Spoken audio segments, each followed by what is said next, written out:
Dans le débat de France 24, un constat accablant que dévoile l'INSEE.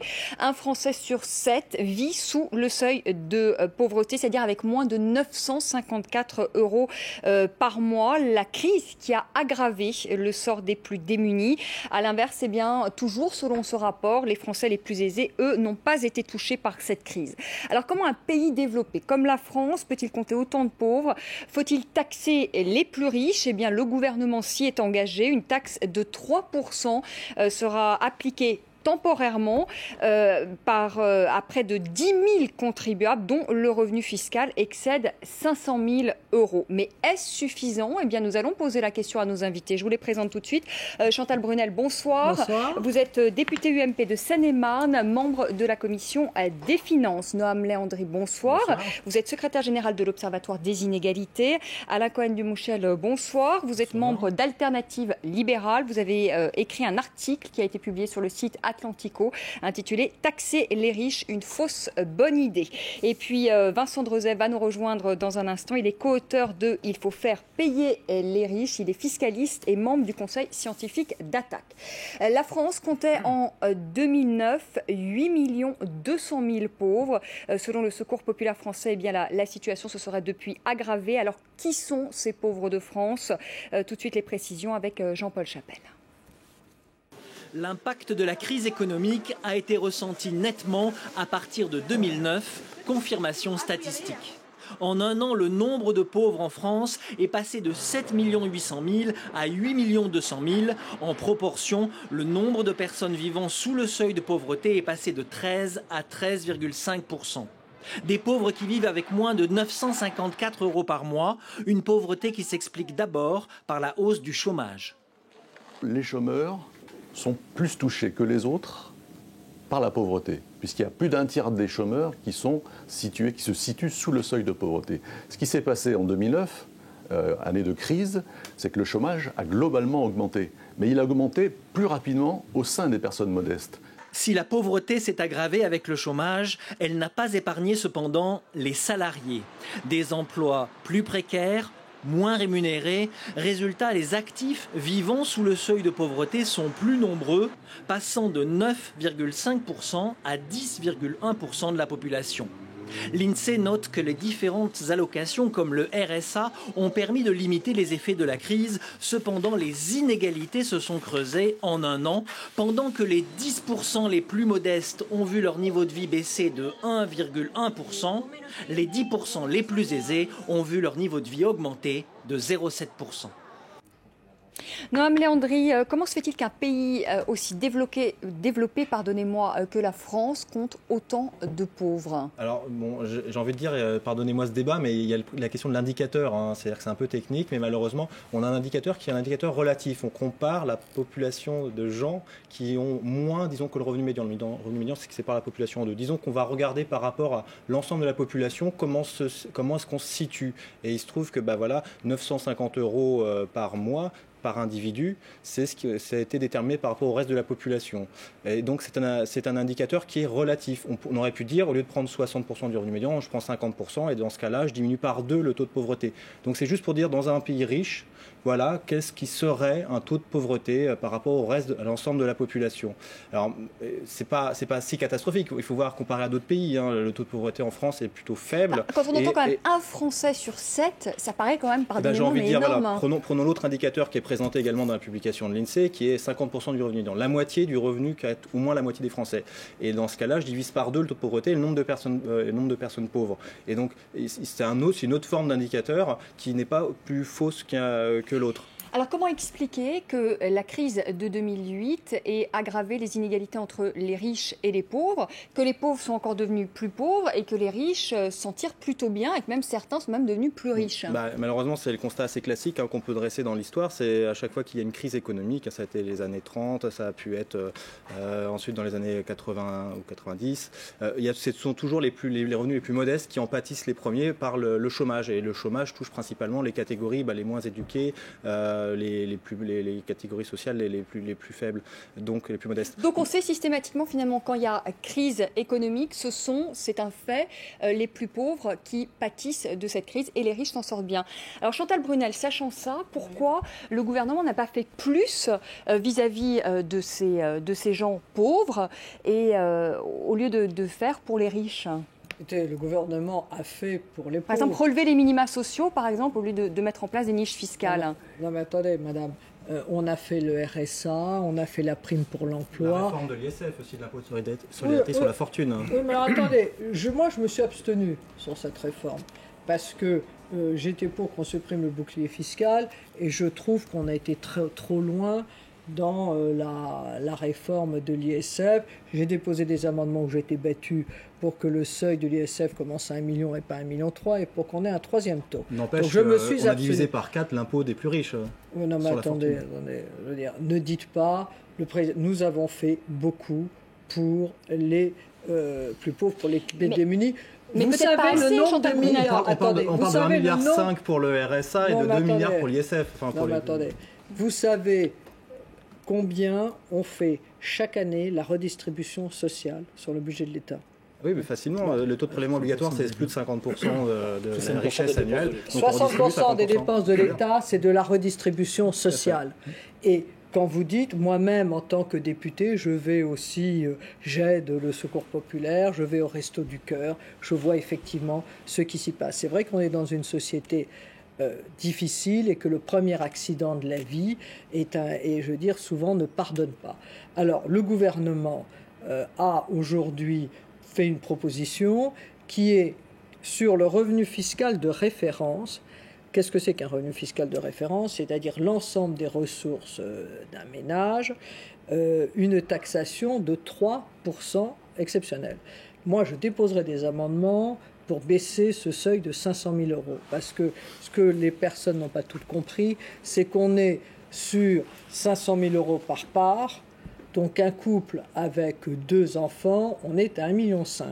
Donc je trouve que ce seuil est trop haut et je déposerai des amendements ou je co-signerai des amendements. Je pense qu'on devrait arriver... Il faut taxer les plus riches en tout cas. Je pense que dans plus les taxer que ne fait aujourd'hui le gouvernement. Nous sommes dans une période de crise extraordinairement dure et que la solidarité doit être là pour ceux qui ont le plus de moyens. D'ailleurs, un certain nombre de grands patrons de personnes riches ont dit c'est normal qu'on paye plus. Je crois qu'être riche, ce n'est pas une tare en France, mais je crois qu'il faut que la solidarité soit plus grande.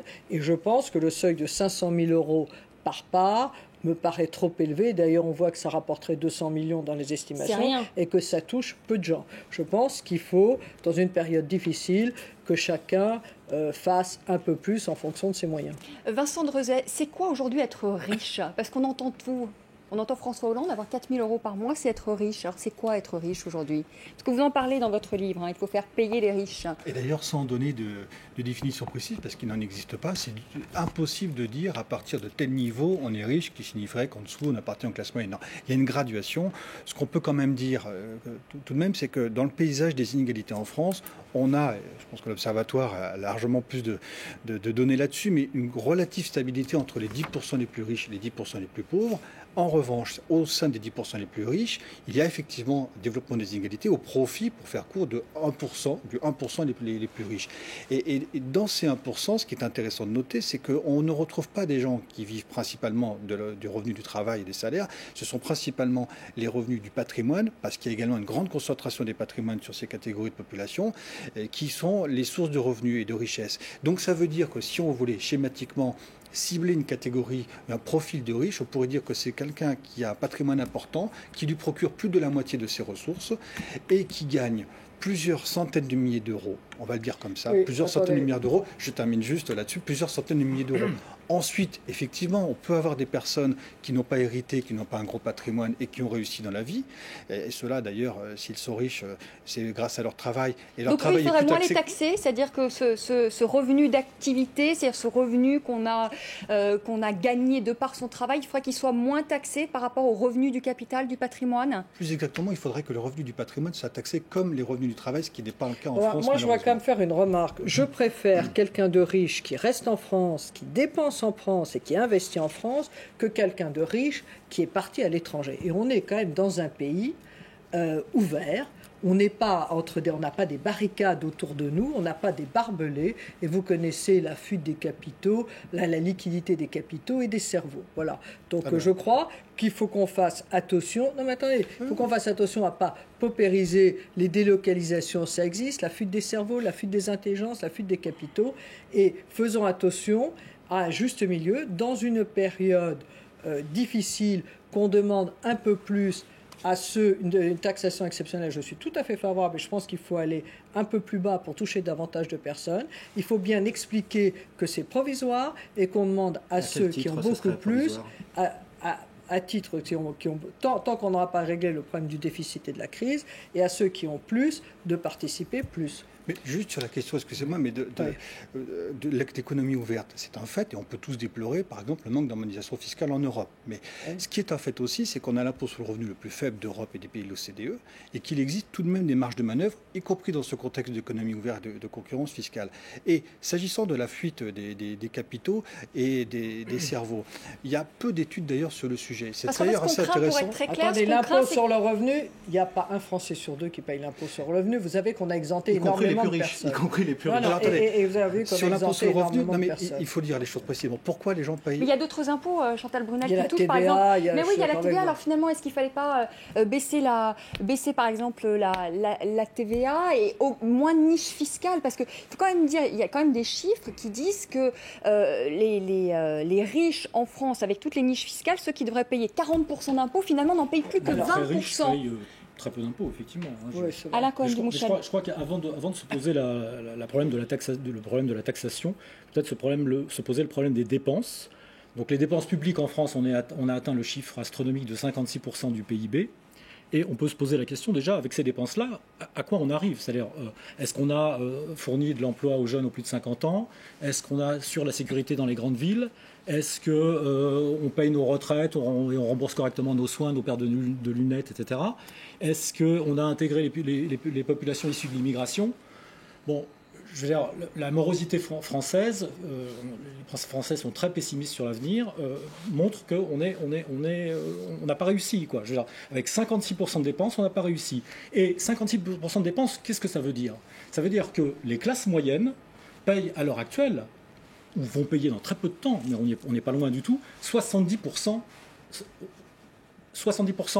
de ce que les entreprises versent en salaire complet à un salarié est prélevé par l'État pour son bien entendu, mais apparemment pas tant pour son bien que ça. Je voudrais revenir, je vais poser la question à Chantal Brunel. Donc ces riches en France qui bénéficient de niches fiscales ne payent plus aujourd'hui 40% d'impôts, ils en payent 20%. Si c'est ce que disent tous les économistes, on peut dire pourquoi est-ce qu'on n'a pas par exemple baissé la TVA pour aider finalement les ménages les plus modestes et pourquoi on privilégie les riches? Est-ce qu'il n'y a pas deux poids, deux mesures? Attendez, on va pas... Même eux trouvent ça gênant aujourd'hui, les plus aisés, ils disent taxez-nous, Maurice Lévy, les grandes fortunes de France, Lignane Bettencourt, etc. Même eux sont presque gênés. Hein. Oui, on est un peu là dans la démagogie et puis pour se donner, on est aussi dans le marketing et dans la publicité. Hein. Maurice Lévy est un grand patron qui a une grande entreprise, donc l'image de son entreprise est importante. Mais attendez, on ne va pas baisser la TVA. On n'est pas... Aujourd'hui, le vrai problème, c'est que pour les restaurateurs. Comment? On l'a bien fait pour les restaurateurs avec la réussite qu'on connaît. Je sais. Je vais déposer un amendement à la Commission des finances pour supprimer la hausse de la TVA sur les parcs. Parce que je pense que je serai suivi à la Commission des finances, parce que je pense que c'est une mesure qui va rapporter très très peu, 30 millions et non pas 90 millions, et qui va poser un problème de distorsion de concurrence et qui pose un vrai problème parce que dans ces parcs-là, c'est quand même les territoires et la classe moyenne qui va... Je veux dire, les niches, il y a des niches fiscales, c'est facile de dire on les supprime tous, qui orientent l'épargne vers des secteurs importants. Est-ce que vous supprimez la niche favorable aux emplois à domicile. Bon, est-ce que vous supprimez... Oui, mais l'emploi à domicile, attendez. qui emploie à domicile? C'est des personnes favorisées. Non, madame. Oui, mais qui est employé à domicile, ce sont des personnes qui ne sont pas favorisées. Le cadre moyen, le jeune couple, il utilise l'emploi à domicile. C'est une immense majorité de Français qui utilisent des emplois à domicile. Bon, est-ce qu'aujourd'hui, il y a une niche aussi? Il y a une niche sociale où l'État exonère, donne une aide aux entreprises pour les salaires entre 1 et 1,6 le SMIC. Est-ce qu'on va baisser à 1,14? Bon, je veux dire, il y a toutes les niches sociales et fiscales. Alors, il y a les niches fiscales pour les dom-toms qui sont quand même plafonnées globalement. Sachez quand même que elles sont plafonnées à 40 000 € plus 8% du revenu. Voilà, donc aujourd'hui on a un plafonnement global. L'idée est probablement de baisser ce plafonnement global et de raboter un peu plus les niches. Mais on ne va pas subitement, je veux dire, tout changer. Faisons attention, les niches, c'est une façon aussi que l'épargne des Français s'oriente dans des bonnes directions utiles pour notre pays. Alors, je vous propose d'écouter Jacques Attali. Il était tout à l'heure l'invité de Stéphanie Antoine dans l'entretien. Et les mesures du gouvernement, eh bien, Jacques Attali dit que ce sont des mesures symboliques. À 500 000 €, ça veut dire quelqu'un qui gagne 1 million d'euros paierait 30 000 €. Bon, c'est symbolique. On n'est pas au symbole aujourd'hui, on est à la réalité. On a besoin de faire entrer... Je suis pour ma part pour taxer les revenus des rentes et pas des profits. Quelqu'un qui crée des richesses, il ne faut pas le taxer. Il faut le taxer beaucoup plus ceux qui héritent, qui reçoivent des richesses et qui ne les utilisent pas, ceux qui créent des richesses moins. Et puis je suis pour mettre sur condition de ressources un grand nombre de choses. Par exemple, l'usage des niches fiscales. Vincent de Rozay, est-ce qu'on peut dire que les mesures du gouvernement sont des mesures de justice sociale? Franchement, non. Enfin, la mesure sur les contributions exceptionnelles est dérisoire et parfaitement symbolique. Il l'a dit, Jacques Attali, 1 million d'euros, oui, je pense 30 000 d'impôts. Le quota s'impose, y compris autour de la table. Et il y a un certain nombre de retouches qui se font ici ou là, parfois très discrètes, comme l'augmentation de la CSG. De fait, même si elle augmente peu, elle augmentera quand même. Et donc, on voit bien qu'on n'a pas modifié les déséquilibres fiscaux. Et au fond, en ce moment, il y a quand même deux enjeux qui apparaissent. C'est le besoin de justice fiscale, c'est-à-dire d'avoir une contribution commune. L'impôt, c'est une contribution commune qui soit répartie selon les facultés. C'est quand même un des principes fondamentaux républicains qui n'est quand même plus respecté aujourd'hui. Et le deuxième besoin, on l'a vu avec la crise de la dette, c'est le besoin de ressources. Donc, à l'évidence, il y a un besoin probablement de vastes réformes fiscales que probablement toutes les sensibilités politiques porteront. Et ça ne sert à rien. Enfin, je veux dire, c'est pas les 11 milliards aujourd'hui qui viennent modifier les déséquilibres à la fois entre les particuliers les plus aisés et les plus pauvres, à la fois entre les petites et moyennes entreprises et les grandes entreprises qui sont également bénéficiaires de niches fiscales importantes. Donc c'est vrai qu'il y a un besoin de rééquilibre, mais avec l'objectif pas simplement de dégager des recettes, mais d'avoir une répartition plus équitable. Et s'agissant, tout à l'heure, on a parlé de l'impôt sur le revenu et de la fuite des capitaux. C'est important d'y revenir parce qu'il faut expliquer pourquoi il n'y a que la moitié des contribuables qui payent l'impôt sur le revenu. Parce qu'on a un système de sécurité sociale basé sur les cotisations que l'on déduit de son revenu, parce que les revenus en France ne sont pas toujours très importants et que certains se retrouvent non imposables. Donc c'est un effet mécanique. Et puis aussi parce qu'il y a certaines niches fiscales, mais ce n'est pas forcément la raison principale. Et enfin, s'agissant de la fuite des capitaux, parce que c'est quand même un argument qui est régulièrement avancé de dire si on taxe trop, les gens vont s'en aller. Les riches vont partir. Les riches vont partir. Alors, c'est un argument de réalité. Donc sur la réalité précisément, mais tournons-nous à la réalité. Le Conseil des prélèvements obligatoires, le Conseil des impôts montre bien que le phénomène n'a été mesuré que pour les contribuables de l'ISF et que sur les contribuables de l'ISF, il est marginal, voire nul. L'impact sur l'économie est marginal, voire nul. On va faire une pause. On va se retrouver pour la deuxième partie du débat. Faut-il taxer les plus riches? Apparemment, tout le monde autour de cette table est d'accord. Nous reposerons la question à nos invités en début de deuxième partie. S'il faut les taxer, à quelle hauteur? Ne risque-t-on pas une fuite des grandes fortunes, mais aussi des talents? On en parlait à l'instant. Trop d'impôts, ça pourrait décourager également les forces motrices de l'économie. Eh bien, nous poserons toutes ces questions à nos invités. À tout de suite.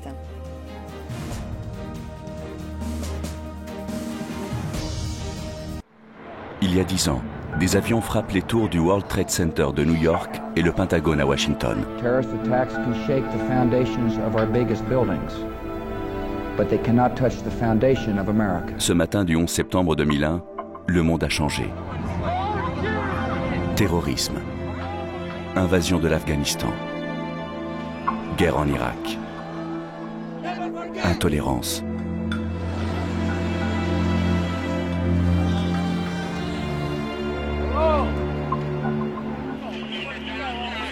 2001-2011, la décennie 11 septembre, sur France 24.